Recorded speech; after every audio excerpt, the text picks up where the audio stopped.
Previously on Deep Six. I'm oozing charm out of every pore right now. So charming. Gross. Is currently charmed. I'm walking over, glowing, Hello. and I'm just like, hey. Hello.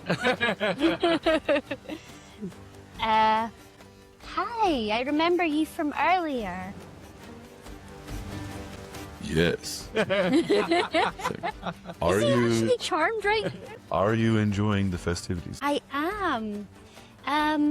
So, I'm just gonna ask you some questions. What's your sign? Sign of what? Your star sign. I'm a Pisces. I do not know what that is. Oh, interesting. So, have you seen any weird characters around here? Not particularly. Tell me about Orlan Threetongue. He is a great fighter. I've been hearing he's been having a few problems lately. Know anything about that? I would not. No? No? Okay. You do not know much, do you? She's human. He kind of raises an eyebrow, like, but he doesn't say anything. So, tell me your deepest, darkest secret. What's your name, by the way? Damn it. I knew one of you were going to ask his name. My name is Tyron. Hi, Tyron. Do you have any dark secrets you want to share with me? I do not have secrets. Do you like dogs? I am a vegetarian. So, what's this Ottoman fluid stuff that's going about? What are you doing with that? Automan? Automaton. See, I know that this stuff, it's in automatons. We've milked one. Milk. The fluid stuff. Where are you using it for, mate? This is the river of life. It resides within all things. But what are you doing with it? Like, I am standing near it.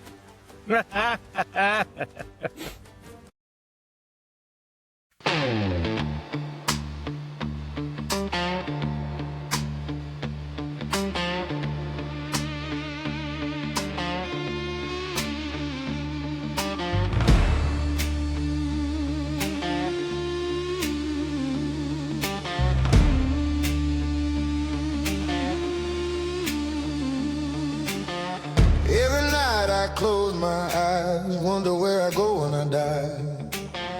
Underneath the surface I hear voices, just keep on pushing me down, trying to get to heaven, but it's all hell. And every day I wake up I still wonder if I'm dead or alive. 6 feet deep, deep six, sitting in the middle of heaven and hell. And every day I wake up I still wonder if I'm dead or alive.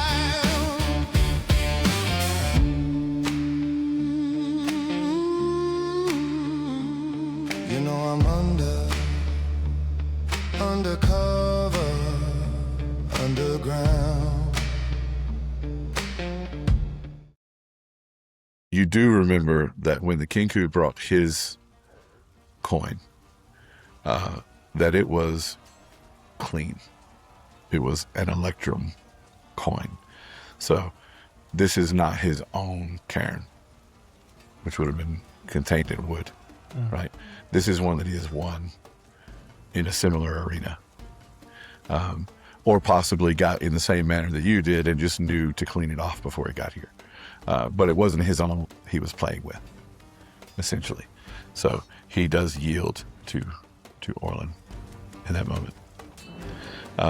And so there are boos and recoils from the crowd, people that had lost money on the Kinku. But then also, cheers and everything from Get boo! fucking boo. make a perception check. Those of you who are up top, so Stenny and Ruby. Yeah, perception check. Perception is +4. 11. 13.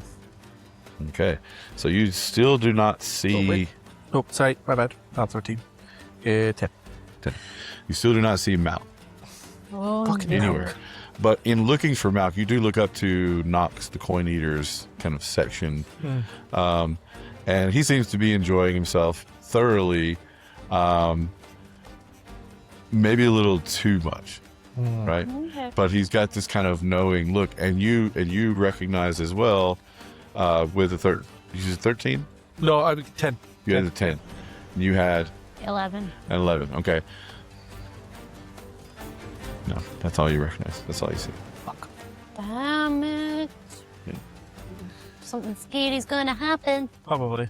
But he did seem to be very pleased that Orlan won. Oh. And you lost my money. And I lost your money. So the two fighters make their way back underneath, and those same goblins come out of there, helping bandage them up. And after a short while, you see that they actually usher the Kinku out of a different exit downstairs, because it's probably not a good idea that he walk out in front of the crowd, because half the crowd is probably pissed. Because I'll kill him. And he's raging. But My fucking money. he's not happy either. Like, you could hear him kind of cursing under his breath, and again, not in his own voice. Cheated, fucking swindler. And then Orlan approaches him again, and he said, "If you ever use her voice again, I'll cut out your fucking tongue." And they leave it at that. They kind of break off from one another, and the goblins usher him out. And Orlan goes back to kind of getting himself ready. He does allow to be seen to by the medics and everything. But he's just kind of, again, dipping in that bag one more time.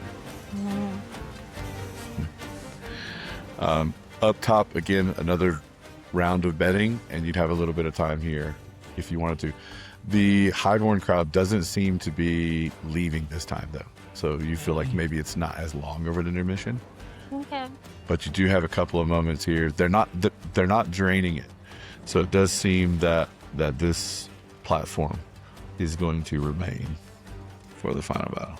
You're a normal side guy. You'll be fine on the platform. On the platform. Yes. Definitely didn't die. Yeah, you're fine. Yeah. Maybe. Yep. I'm gonna go find Stenny now, just in case Malk's after him. I've got your back. Oh, yeah. Like, why me? I remember that. Orange cockring guy. Yeah. Forgot his name. Yeah, so Ruby comes over, and I'm kind of, yeah. You got very pally with your man there, didn't you? I did. I see you lost my money. I just got quiet immediately. This was my money if it was in my pocket. So yeah, Maybe what's the money? We go down and give Mac. Are we able to go down to Mac? Are we locked out? Yeah, during about the we go intermission to- it's open. Yeah. So we go down to Mac and give him a pep talk before the fight. Yeah. Yeah. That does not look like you want to give him a pep talk. You're gonna go like, yeah. All right, so you guys get down there as kind of the medics are leaving. Again, now this kind of section of the cistern looks to be quite large, because the only two people that are left are Mac and Orlan. Orlan's kind of in the far corner, whereas Mac's near to the door as you come in. I don't know what we need to do with Orlan. We need to just bring him back. I think so. I think Yeah. we need to bring him to the court. Cool. Okay. Hey, big man, how's it going? Good. Focused. I'm ready. we Dialed just- in. Well, we just saw your boy, and he was pretty good. So we're here to give you a bit of a pep talk. You've got this, buddy. You're a big boy. You can take on the scary man. I'm a big boy. Remember, he was going to run away. He's a coward. You've got this. Beat his ass. when you say he was going to run away, Oh. you notice he turns his head. Oh, whoops. He doesn't look at you. He just kind of, why the fuck would you say that?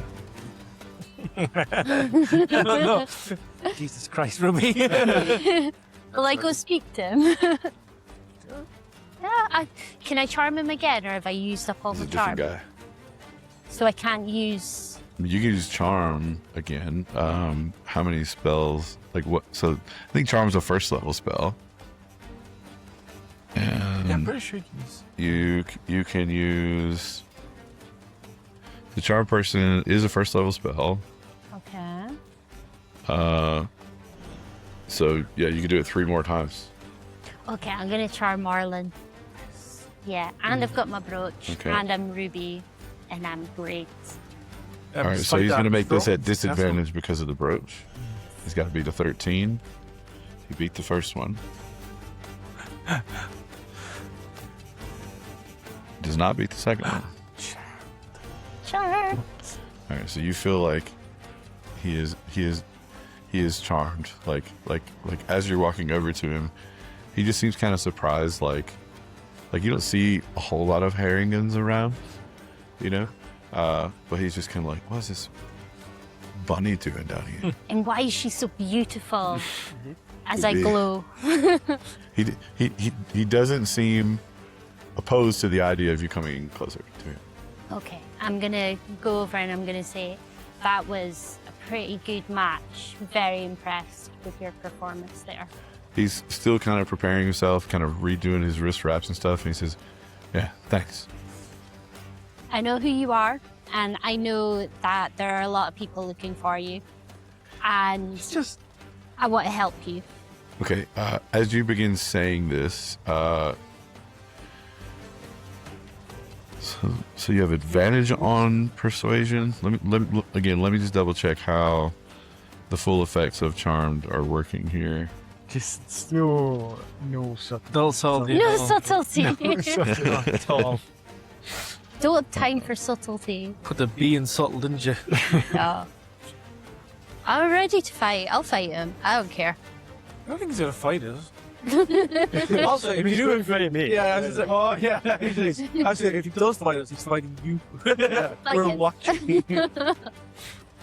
Scratch so- me with my little fluffy paws. Okay. So you have an advantage on ability checks made to interact with him. So what is your goal in telling him these things?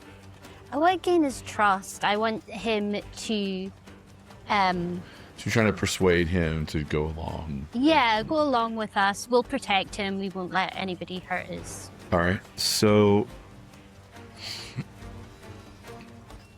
you have advantage here on this persuasion check. It doesn't stack, unfortunately, with the brooch, so you don't get double advantage. But you would have advantage. So roll a persuasion check if you have any pluses in that ability, which you should. 3 + 8. Yeah. So that was not going to do it. Okay. You get one more shot, and you got to beat a 15. 19 + 8. Woohoo! Okay. 27. Nice. Yeah. So initially he's kind of backing up, looking around. What are you guys doing at the time? I think we were kind of watching Ruby go over, and I think there's a bit of Mac that's just shocked at the lack of subtlety. Are you guys looking over there? Yeah. Yeah. All right. Yeah. So he kind of looks beyond you and looks to them briefly, and is kind of backing away. And he's like, who are you? I'm What do you Ru- want? No, not Ruby. I'm Lola McBunny. He's like, okay, fine, Lola. What do That's you right, Mac, what do you want? Look, I want to help you and I'm going to protect you. We need you to come to the court and to show you that I don't mean to get you into any harm. I brought this. I'm going to show him the passport and everything. Oh, he's like kind of takes it from you, and he's like, you've been in my room? I have. We are trying to help you, like I said. if you need to use that, you can keep it. I'm not going to take it back off you. It's like, I know I can fucking use it. It's mine. but I can't go back to the court. You don't understand. I've got to get out of here. And you can see like he's genuinely terrified. Not of Mac. Just of whatever's going on.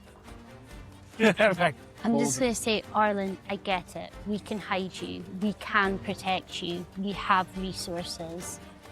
They have more. Trust me. They're everywhere.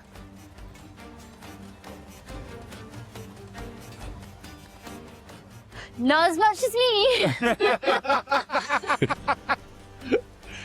All right. Did I character well? Yeah.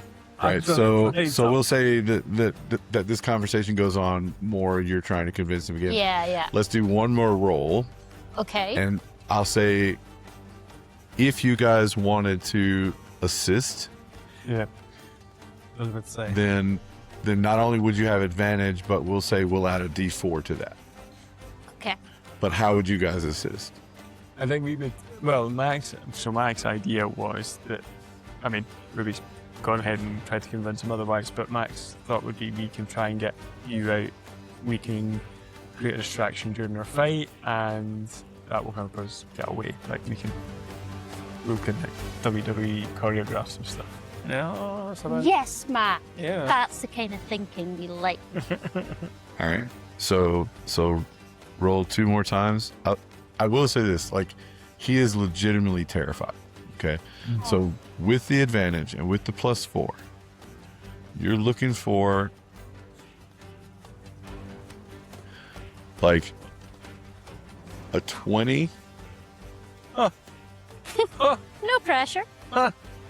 or like a 20 might get him to consider what you're saying. Oh, nice. A 25 would get him to do it outright.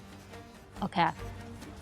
Just 17 plus 8. Can't count. 25. 25. All right.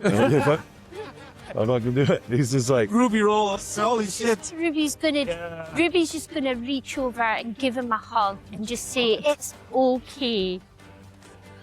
so he's just kind of like taken aback and like he does kind of push you off and he's like, fine. You tell me how we're gonna get away. Do you even know who you're fighting? We never know who we're fighting. We're fighting everyone. Can you what can you? I mean, by this point, I think Mac and Slay will come over. Mhm. But like, who are you afraid of? Like, who do you need to watch out for? He kind of looks over. You can see now that some of those guardsmen, those shadow blades that you saw earlier, kind of protecting the joint. Some of them have now entered in to the cistern as well. So he's kind of keeping his voice down that far in.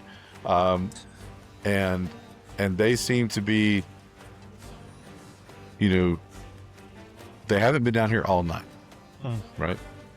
And he just kind of dropping his voice. He's like, we can't talk about this here. Look, just know I've got a way off this fucking rock, okay? But I need to finish what I'm doing here. And he kind of looks up at you. And he's like, and he just says, I'm sorry. And he kind of pushes past you and past in between the two guards. You would have one, I mean, any of you really, but you still having him charmed, right? You have one opportunity to say something. I mean, anybody can try it, but the level still stays the same. Okay. Right? So the cuddle didn't work. It did work. He agrees to work with you, but he's adamant that his plan, at least in this moment, has to carry forward. And he kind of says as he walks by, he says, "I've made promises. I've already got enough problems. I don't need to add to them. I don't like the apologize to me. So do I need to roll it or do I just need to say something? Both. Right? So like what would you try and say to him in that moment? I would say to him, we'll keep all your promises. You just need to trust us and come with us. In order for me to come with you, I'll meet you when this is over. Okay. Right? And he's looking specifically, he's not looking at either two of them. Right? He says, I'll meet you when this is over. But I always keep my promises. And make the same roll again. Without the 4. Okay. But you still have advantage. Okay. 7. 9. Yeah. So neither of those are going to hit a 20. And he just walks out in between the two guards. Mac is a little bit perturbed by the apologizing to him. So if Mac is in his head like, well, if you're going to hurt me, I'm going to hurt you. And that's Mac's state of mind right now. Yeah, and look at I can definitely can I see this attitude in Mac like coming over him, like if he's gonna hurt me, I'm gonna hurt him back. Roll perception. Yeah, it just the fucking what help me? Where's my thing? There's oh Bad Mac. fucking 5. Hold on, perception. Bets on. A 9. A 9. 9. 9. No, fair enough. I mean, against you, I'm like, are you trying to hide it? I wouldn't. No, I don't think Mac would be. Yeah, so you see it. If I was walking away, Yeah. probably would see Yeah. Mac, but Not you wouldn't you. get intention. You can see that there's Mac's like, Yeah, fuming about it. Yeah. And again, I kind of look here on, all right, big man, Yeah. just knock him out. Yeah. The vibe that you got off of Orlan is, like a mercenary or someone who legitimately doesn't like the war they're fighting. His apology to you was sincere. But he does feel like this is about to happen. Right? oh, it's gonna happen. And we'll like carry him back. Yeah, smash guilty. And that wasn't on the record. It is now. At one point, we're going to run out of cock rings for charm, and you charmed everybody in the whole place. Just like, Everybody's We charm. can only do 2 more. She'll find a way. I guess you could cast it at a higher level and use it when There we go. Yeah. Charm everybody. Shoot rainbows out my little funny boobies. There's your visual for the day. Yeah. Like a fucking X-rated Care Bear. The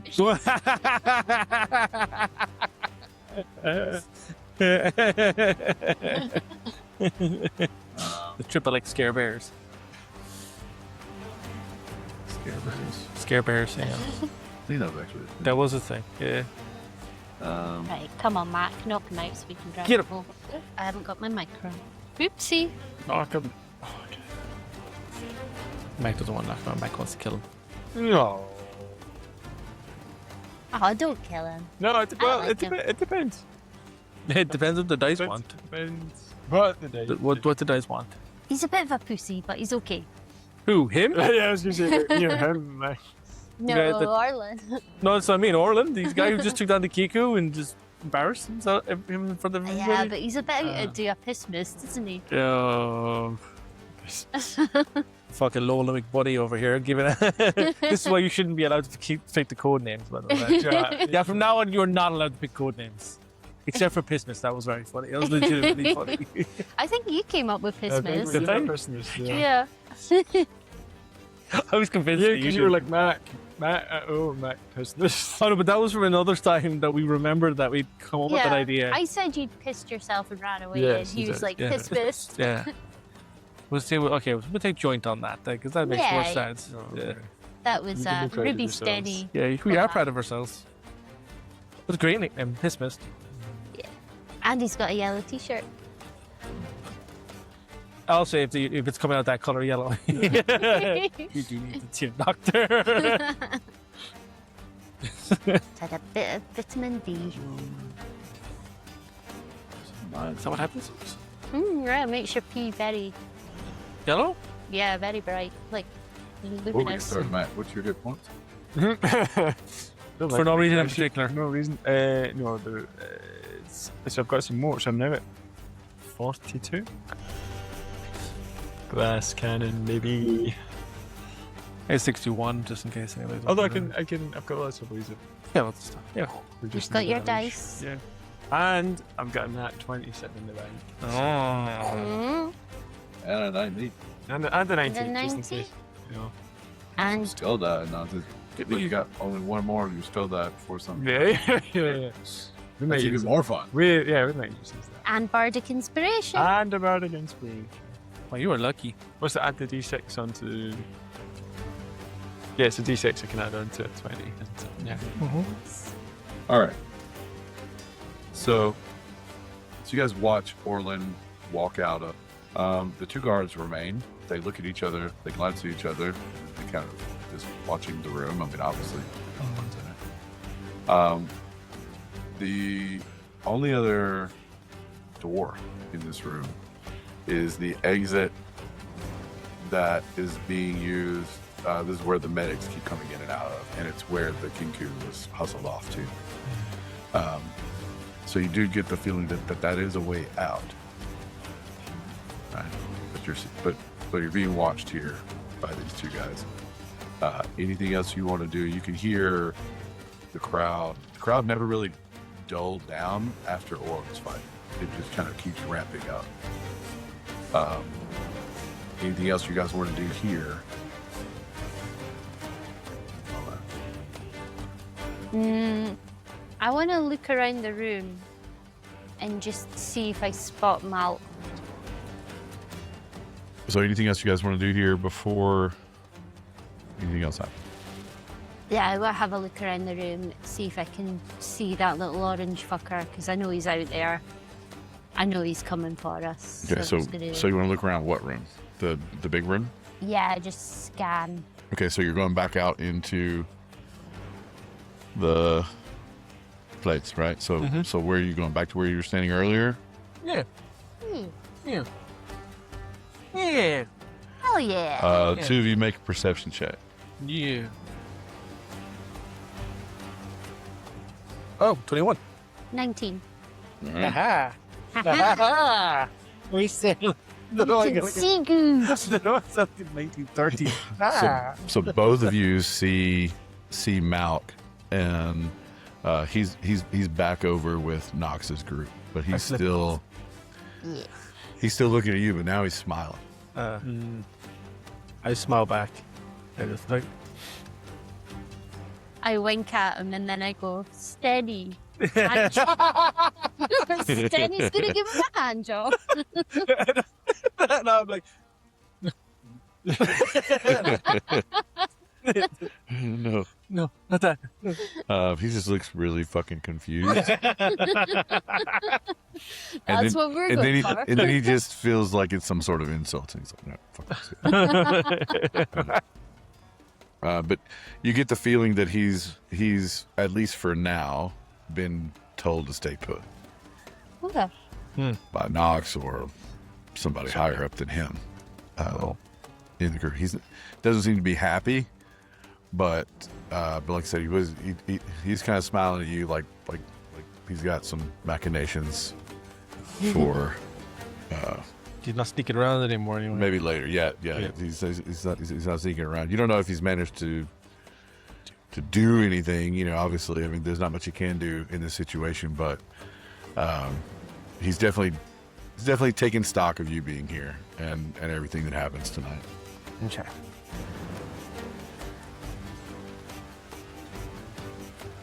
Okay. All right. So Mac, as you exit the locker room, and you just see the gatekeeper standing there holding the gate open. Are you just gonna walk out and take your place where what do you want to do and where do you want to be? I guess I'll come out into the stage and try and have a proper look around, see if I can spot where there might be any kind of stronger places. I'm a pretty big guy, so I want to try and get like the most sturdy point I can. When it's balanced, I mean certainly, like you're kind of pushing it to its max. I mean it's just above being flush with the water line. So as long as you guys are staying opposite one another, everything's dry, right? Or as dry as it's going to get. But there's when it tips, the chains keep it from submerging entirely or flipping, but you can sink quite far down into the water, and obviously that then becomes an impediment to your moving. Anything else in preparation at this moment? All right. So boots stamp against the wooden stands above and all around. Fists hammer on railings and coins clatter into betting bowls. Somewhere above you, someone screams Orlan's name like a prayer, while someone else curses it like a debt that just came due. Catch is... you hear people asking about Catch, but obviously you guys have the knowledge that he's snuck off down the way, but you hear people asking the gatekeeper, for permission to go in there because they're trying to get and see and find where Catch went. As you enter the ring, you see Orlan standing there. He's kind of breathing hard. He's got one hand, kind of looking at the cut, which had been bandaged, but he's certainly favoring that arm. But you see he's staggering a little bit. You're not sure if he's maybe off balance because of the planks there. But then the bell rings again, once, deep, iron, and final. The noise level begins to change. Less cheering now, and more hunger, and they're looking up again at Melina. She rises from her seat. The lantern light catches her dark skin and the sharp line of her cheekbones. Her fine clothes look almost obscene against the blood, smoke, and sawdust which fills the area. Highborn silk watching lowborn violence. She lifts one hand, and the crowd obeys her faster than any court ever could. Silence rolls across the rust.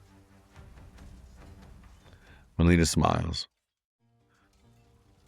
Not warmly. A fine display. Her voice carries without effort, polished and cold enough to cut through the smoke. Steel, nerve, desperation, all the old virtues. A ripple of laughter moves through the crowd. Her gaze lowers to Orlan.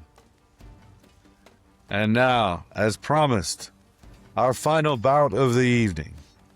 The crowd answers with a low, eager rumble. You notice it then. No one looks surprised at what she's saying. No one is asking what she meant by that.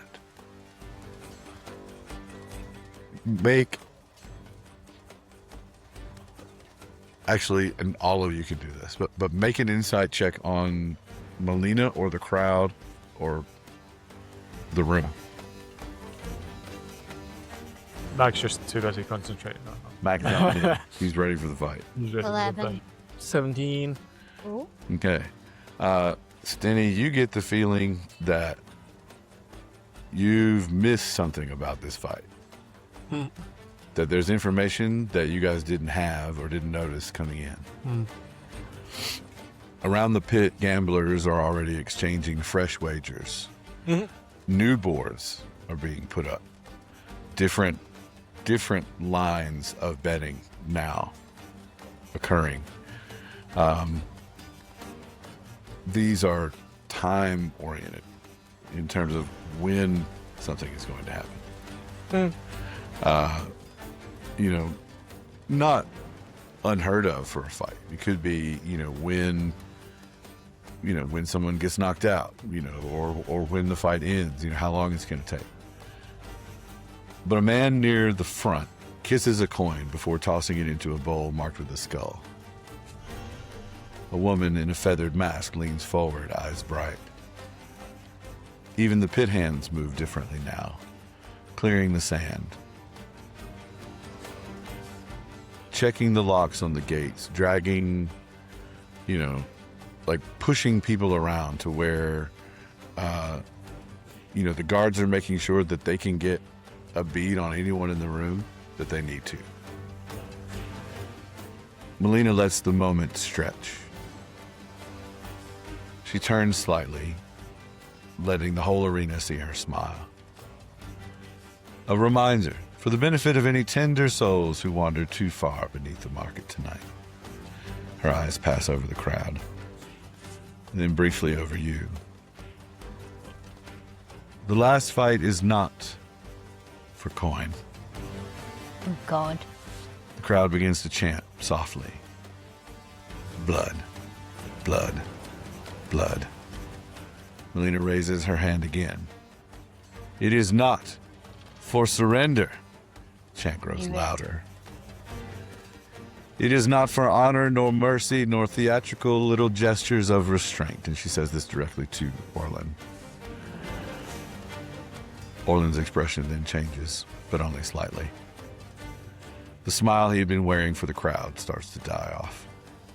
And you see that same look of regret fall over his face. Melina's voice sharpens. The last fight is to the death. The arena erupts. The sound hits you like heat from an open furnace. People are on their feet now, stamping, howling, waving betting slips around and blood-marked tokens in the air.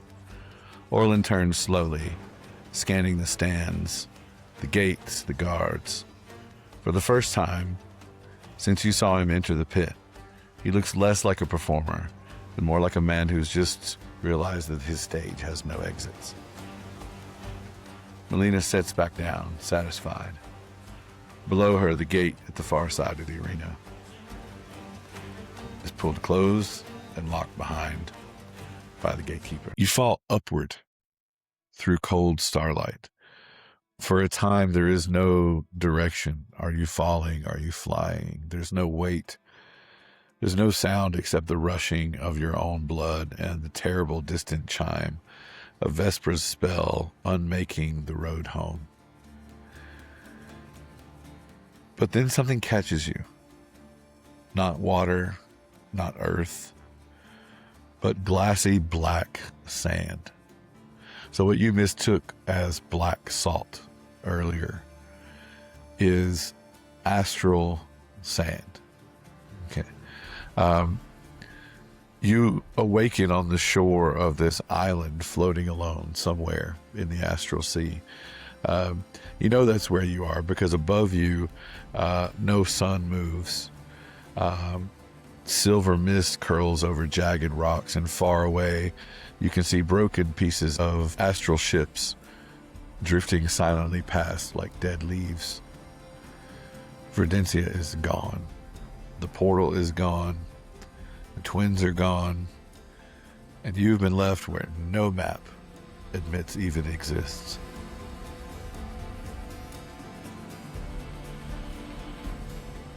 The island is small, cold, and wrong. The sand is made of powdered obsidian. There are no birds, no trees, only black stone, silver tides, and an old cave mouth cut into the cliff. You have two choices. You can stay on the shore and wait for something to pass, or you can enter the cave and search for shelter. Which would you do? I'm going in that cave. All right. Inside the cave, the air is warmer. Not comfortable, but lived in once. Brass charms hang from the ceiling on threads of tarnished wire. A long dead fire pit sits in the center of the chamber. Strange equations scratched into the stone walls. Some are in chalk, some are in ink. Some carved deep enough that the writer must have broken tools finishing them. At the back of the cave is a bedroll long turned to dust. A cracked teacup, 3 empty potion bottles, and a skeleton in Verdensian court robes. Whoever this was, they came from home. They came from Verdencia. And they never made it back. You find bits and remnants of an old journal. Most of the pages are rotten, but enough still remains. The island drifts between routes, not found by compass, map, prayer, or star. Only the pattern. Verdencia appears sometimes as a pressure in the needle. You see these notes scrawled on really the last remaining pages. The court sent me here, but I was not the first. You get the feeling that you were not uniquely punished, or at least that maybe the twins had made use of something that had not been used for quite some time. So this is maybe something that the courts have used before. Next to the skeleton, there's a small brass spell focus, a small clockwork mechanism shaped like a folded gear. But it ticks only when you touch it. Only when you pick it up does it begin to tick like a watch.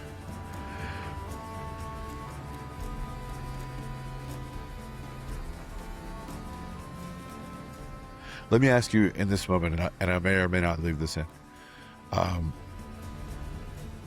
Your clockwork sorcery. Yeah.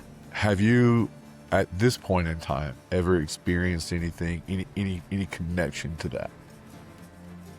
Other than just maybe an affinity for understanding things relative to the pattern?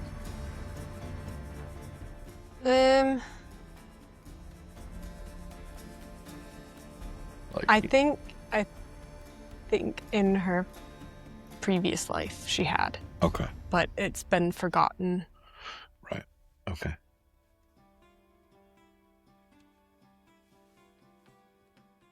So you pocket the compass. Or excuse me, you pocket the spell focus. There is also a compass. So there is a Verdencian compass. And you have seen these before. You have been out on the astral ships. Quite often you would be sent on delegation missions and things like that from the court systems. And so, quite clearly a Verdencian compass, it's also the kind of thing that people just stick on a mantelpiece because they're quite beautiful in a clockwork ornamental type way. But it's made of brass, silver glass, and black enamel. Its face has no north, south, east, or west, but instead it only has tiny symbols. You see the balancing scales of the court. You see a symbol representing a canal. Ripples of moving water over what looks to be a more rigid baseline. A tower, a mask, a flame, and the symbol that you know in was known to you as Old Verdencian. And it is the symbol for hearth or home. The needle spins wildly until you hold the compass itself, specifically when it's near the pocket that has the scraps from the journals which you took. And then it stops and it points towards that hearth symbol. Not directly, not easily, but truly in that one direction.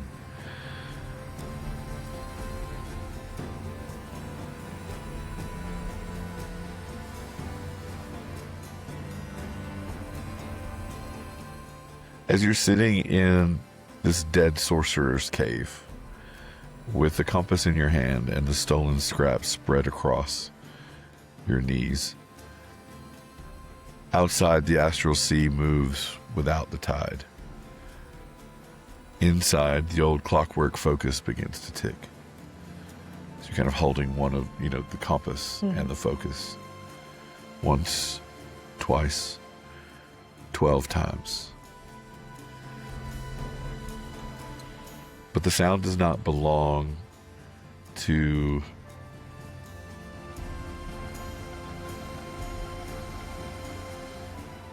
you hear it reminds you of starting your day, listening to the bells in the court, hearing those 12 chimes. But as you're hearing this in your mind now, it does not belong to Verdencia. It belongs to you. The lines of brass light crawl over the compass. Equations simmer in the air. The cave walls answer with old markings, and for the first time since the alleyway, you've been here weeks at this point, by the way. I just haven't noticed. No, this is the first time that it happened. Oh, okay. Okay. You're not sure if it's something to do with, with the astral tides or anything like that. Or maybe just something within yourself. But the universe feels less like emptiness and more like a lock. Like there's something that you can figure out here. Yeah. And locks can be opened. I can.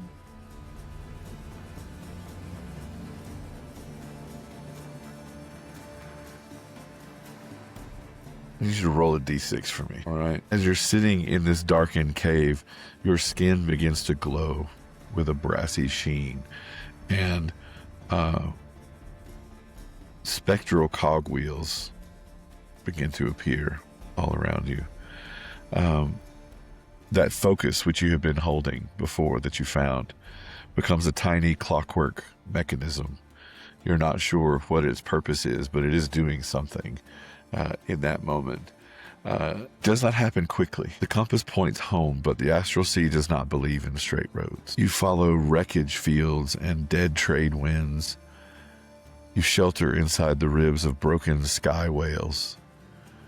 You bargain with silent merchants whose faces are hidden behind mirrored veils. You drink condensed starlight from the inside of cracked navigation lamps. Sometimes Verdencia feels close enough to touch. Sometimes the compass spins for weeks and weeks on end.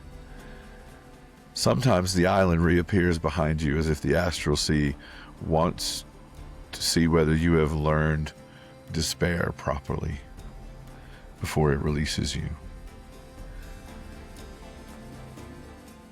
But you survive because you count. Steps, stars, breaths, gear clicks, mistakes. The whole world took order from you. And so now you're going to build your own. Years pass in this silvery darkness. All the while in Verdencia, the twins grow older, safer, more powerful. But you grow sharper. At last the compass finds a current. Not wind, not water, but a legal thread, a forgotten warrant, a court seal still connected to the city that had made it. Verdencia can't be found by just anyone. with a ship and a map. You need a heading. The needle locks on to home so hard that the glass cracks in the compass. You follow it through a storm of broken memories and cold light until the astral sea tears open ahead of you. Seeing for the first time in several years, Verdencia appears beyond the rift. Towers, canals, court domes, and central spires, all hanging above the endless silver sheen of the river Styx. Home. Not safe, not kind, not waiting, but home. By the time you reach the city, you know two things. The Valgrave twins are still alive. You can feel it. You have some sort of connection to them. Maybe it's just hope that whatever is going to befall them, that it will happen at your hands.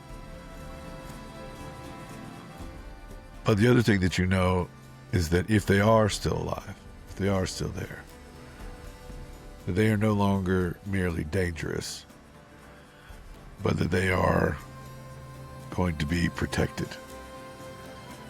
And it's going to take some skill and some navigation to be able to bring them to justice for what happened to you. If that is indeed what you still want.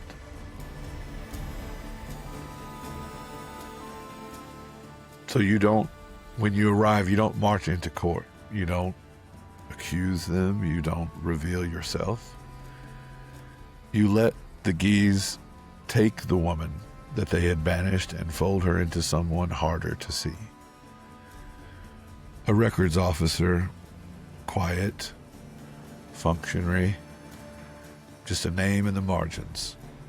Someone who can move through the courts unnoticed. Someone who can find Orlan Threetongue before the twins do. Someone who can begin again. They left you to die in a place without maps. They should have made sure that there were no compasses. And that brings us to the end of the episode of Daggers and Drams. Thank you for spending some time with us. Whether you're painting minis, driving home from work, preparing for your next session, or simply escaping into another world for a little while, we're grateful you've chosen to join us at the table. If you enjoyed today's adventure, please consider liking the video, subscribing to the channel, and leaving a comment below. Not only does it help us grow, but it helps more adventurers like you discover the stories that we're telling. A special thank you goes out to our supporters, patrons, artists, collaborators, guests, and sponsors, and to anyone who continues to support the show. Your encouragement, feedback, and enthusiasm help make Daggers and Drams what it is. Before we go, a couple of quick announcements from around the table. We're always looking to connect with talented artists who share our love of tabletop gaming and storytelling.